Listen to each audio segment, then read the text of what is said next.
నమస్కారం మిత్రులారా. ఈరోజు నూతన సంవత్సర సందర్భంగా ఒక ముఖ్యమైన విషయం మీతో పంచుకోవాలనుకుంటున్నాను. మనమందరం ఈ హ్యాపీ న్యూ ఇయర్, శుభనూతన సంవత్సరం అని శుభాకాంక్షలు తెలియజేస్తాం. కానీ ఒక్కసారి ఆలోచించండి, ఈ సంవత్సరం నిజంగా కొత్తదా, లేక పాత అలవాట్లు, పాత ఆలోచనలు, పాత సమస్యలతో కొత్త తేదీ మాత్రమేనా?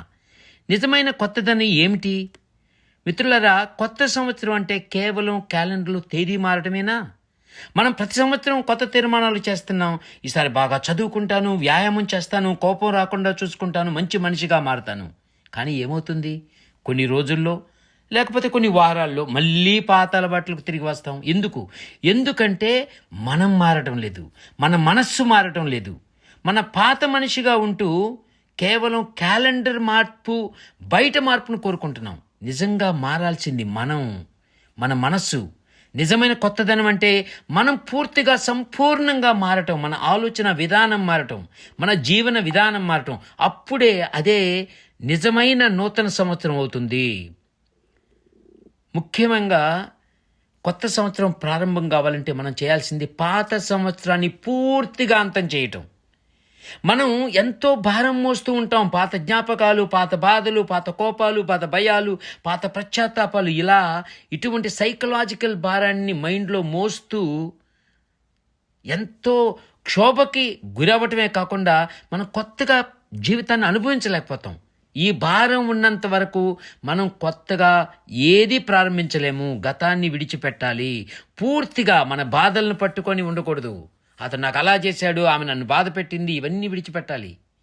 గత తప్పులను గుర్తించుకొని బాధపడకూడదు. నేను అప్పుడు అలా చేశాను, ఇప్పుడు ఇలా చేశాను, ఇలా చేస్తే బాగుండేది, ఇవన్నీ పోనివ్వాలి. గత విజయాలను పట్టుకొని కూడా వేలాడకూడదు. నేను అది సాధించాను, ఇది సాధించాను, నేను గొప్పవాడిని, ఇది విడిచిపెట్టినంత కాలం మన అహం పోదు. ప్రతి క్షణం కొత్తగా ప్రారంభించాలి. గతం లేని మనసు అదే నిజమైన కొత్త మనసు, అదే నిజమైన కొత్త జీవితానికి పునాది. మరో ముఖ్యమైన విషయం, మనలో మార్పుకు ముఖ్యమైన అవరోధం నేను అనే అహంకార భ్రమ. ఎక్కడి నుంచి పుట్టింది నేను? అది మరో వీడియోలో చెప్పుకుందాం. కానీ మన సమస్యలన్నీ ఎక్కడి నుంచి వస్తున్నాయి అంటే నేను అనే అహంకార కేంద్రం వల్ల వస్తున్నాయి. జిడ్డు కృష్ణమూర్తి గారి వల్ల ఈ మధ్యన నేను నేర్చుకున్నది ఏంటంటే, నేను అనే అహంకార భావం ఎంత బలంగా మనల్ని పాతకాలంలో బంధిస్తుందో తెలుసుకున్నాను. అది తగ్గించాలి. నాకు అది కావాలి, ఇది కావాలి, నాకు బాధ ఉంది, నా గుర్తింపు, నా స్థానం, నా పేరు, నా గౌరవం, ఇలాగా నేను నాది ఇది ఉన్నంత కాలం ఎప్పుడూ సంఘర్షణ ఉంటుంది. ఎందుకో తెలుసా మిత్రులారా? ఎందుకంటే ఇతరులకు కూడా నేను నాది ఉంటుంది. ఈ రెండు నేళ్ళు కలిసినప్పుడు సంఘర్షణ తప్పదు. ఆ సంఘర్షణ నుంచి బయటపడినంత కాలం మనకు బాధలు తప్పవు. మనకు ప్రశాంతంగా మనసు ఉండాలంటే నేను, నాది, నా అనే భావన తగ్గించాలి. అప్పుడే నిజమైన మానసిక శాంతి వస్తుంది. ఆ మానసిక శాంతి నుండే కొత్తదనం పుట్టుకొస్తుంది. స్వార్థం లేని మనసు అదే నిజమైన కొత్త మనసు. అహం లేని హృదయం అదే నిజమైన స్వేచ్ఛ. అప్పుడు మాత్రమే మనము కొత్త సంవత్సరాన్ని కొత్తగా స్వీకరించగలుగుతాం. మీరు ఇప్పుడు అడగొచ్చు, మరి ఎలా మారాలి, ఎలా గతాన్ని విడిచిపెట్టాలి, ఎలా అహాన్ని తగ్గించుకోవాలి అని.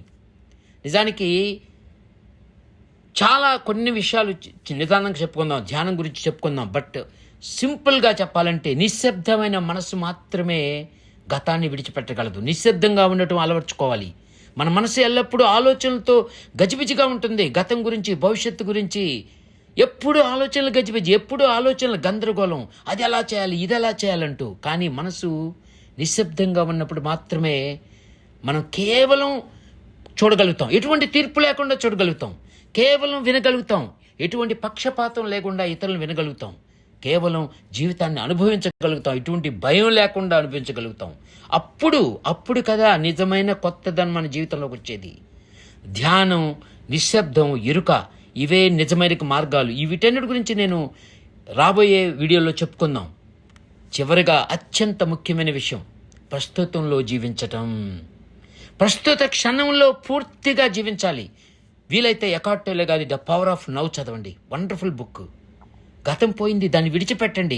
భవిష్యత్తు ఇంకా రాలేదు, దాని గురించి ఆందోళన పడకండి. ఇప్పుడు ఎక్కడ, ఈ క్షణం, ఇదే నిజమైన జీవితం.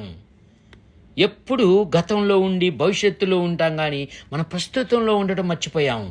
ఉదాహరణకు మీరు ఇప్పుడు ఈ వీడియో చూస్తున్నారు, కానీ మీ మనసు ఎక్కడుంది చూడండి.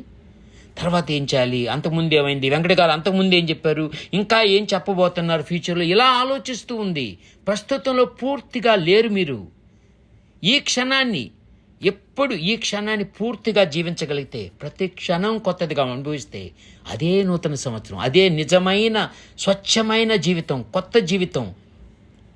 కాబట్టి మిత్రులారా, నిజమైన శుభ నూతన సంవత్సరం అంటే గతాన్ని పూర్తిగా విడిచిపెట్టమని గ్రహించండి. పాత బాధలు, పాత కోపాలు, పాత భయాలు, పాత పశ్చాత్తాపాలు ఇవన్నీ వదిలిపెట్టాలి. నేను అనే స్వార్థాన్ని తగ్గించుకోవటం ప్రారంభించండి. ఆహాన్ని తగ్గించండి. నేను నాది ఆ భావన తగ్గించండి. అప్పుడే మీరు ఇతరులతో సంఘర్షణ లేకుండా సమన్వయంలో జీవిస్తారు, సామరస్యంలో జీవిస్తారు. మనసును నిశ్శబ్దంగా ఎరుకలో ఉంచుకోవటం నేర్చుకోండి. ఆలోచనల గజిబిజిల నుండి, గందరగోళం నుండి తగ్గించటం నేర్చుకోండి. కేవలం ఎటువంటి పక్షపాతం లేకుండా, తీర్పు లేకుండా చూడటం, వినటం, అనుభవించటం నేర్చుకుందాం మనం ఈ సంవత్సరం. ధ్యానం, నిశ్శబ్దం, ఎరుక, వీటిని ఎలాగ సాధించాలో తర్వాత వీడియోలో నేర్చుకుందాం. ప్రస్తుత క్షణంలో పూర్తిగా జీవించటం, the power of now, wonderful book అండి. గతం లేదా భవిష్యత్తులో కాదు, ఇప్పుడు ఈ క్షణంలో మాత్రమే నిజమైన జీవితం ఉంది. మన జీవితం ఫ్యూచర్లో ఉందనేది రాంగ్ నోషన్. ఎప్పుడు మనం వెళ్ళిపోతామో మనకే తెలీదు. ఈ క్షణం మాత్రమే మీది, నాది. అంతర్గత పరివర్తన కావాలి, బాహ్యంగా కాదు. బాహ్యంగా వచ్చే పరివర్తన ఎప్పటికీ టెంపరీగానే ఉంటుంది. మన మనస్సులో, మన హృదయంలో మార్పు రావాలి. నిజమైన కొత్త మనిషిగా మారాలి. అప్పుడే కొత్త సంవత్సరం వస్తుంది. కాబట్టి ఈ సంవత్సరం కొత్త బట్టలు కొనకండి, కొత్త మనస్సును సృష్టించుకోండి. కొత్త తీర్మానాలు చేయకండి, పాత అలవాట్లను పూర్తిగా విడిచిపెట్టండి. భవిష్యత్తు కోసం ప్రణాళికలు చేయటం కాదు, ఈ క్షణంలో పూర్తిగా జీవించడం నేర్చుకుందాం. గతాన్ని పట్టుకొని ఊగులాడొద్దు, ప్రస్తుతాన్ని స్వీకరిద్దాం. నేనును పెంచుకోవద్దు, అహాన్ని తగ్గించుకుందాం.